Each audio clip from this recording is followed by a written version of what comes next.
देखिए सवाल कर रहा है कि एक टावर है वो वर्टिकली स्टैंड करता है एक रोड पर जो कि ईस्ट और वेस्ट डायरेक्शन में है। ए और बी हमारे दो पॉइंट्स हैं ईस्ट की तरफ, इस तरीके से कि ए बी की वैल्यू एक्स है। एंगल ऑफ एलिवेशन जो टावर के टॉप का है ए और बी से वो अल्फ़ा और बीटा दिया हुआ है। आपको बताना है टावर की हाइट यानी ऊंचाई कितनी है। तो सबसे पहले बनाते हैं डायग्राम और डायग्राम बना के इस सवाल का समाधान करेंगे।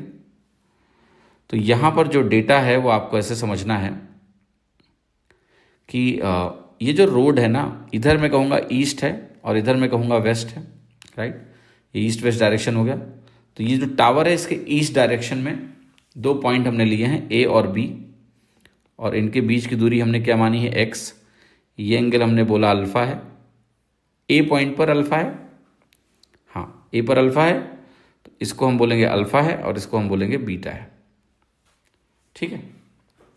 अब गौर से देखिएगा, ट्राइंगल में एक छोटा सा नियम ध्यान रखिए हमेशा कि अगर ये एच है और ये एंगल अल्फ़ा है तो ये दूरी एच कॉट अल्फ़ा होती है।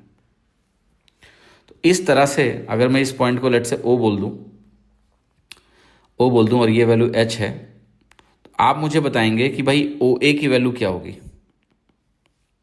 तो ओ ए की वैल्यू तो आपकी हो गई एच कॉट अल्फ़ा। मैं कहूँगा बताओ ओ बी की वैल्यू क्या होगी, तो आप कहेंगे एच कॉट बीटा। क्योंकि इस ट्राइंगल में अगर देखें तो ये तो एच है और ये एंगल बीटा है, तो यहाँ से यहाँ तक की दूरी एच कॉट बीटा कहलाएगी। ये ध्यान रखिए डायरेक्टली लिखने का तरीका। अब आप कहोगे कि भाई अगर मैं ओ बी में से ओ ए घटा दूँ, ओ बी माइनस ओ ए की वैल्यू ही एक्स है, ओ बी माइनस ओ ए एक्स है, क्योंकि यहाँ से यहाँ तक ओ बी है, यहाँ से यहाँ तक ओ ए है, तो ये वैल्यू एक्स है। तो इसके बाद आपकी वैल्यू आ जाएगी H times cot beta minus cot alpha is equal to X. तो एच की वैल्यू आ गई आपको X upon cot beta minus cot alpha.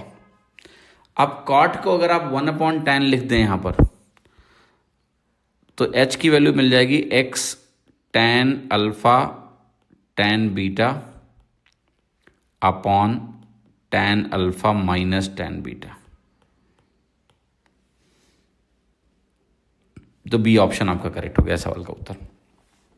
Standard सवाल है और बी इसका उत्तर हो गया। सवाल करा कि जो कॉर्ड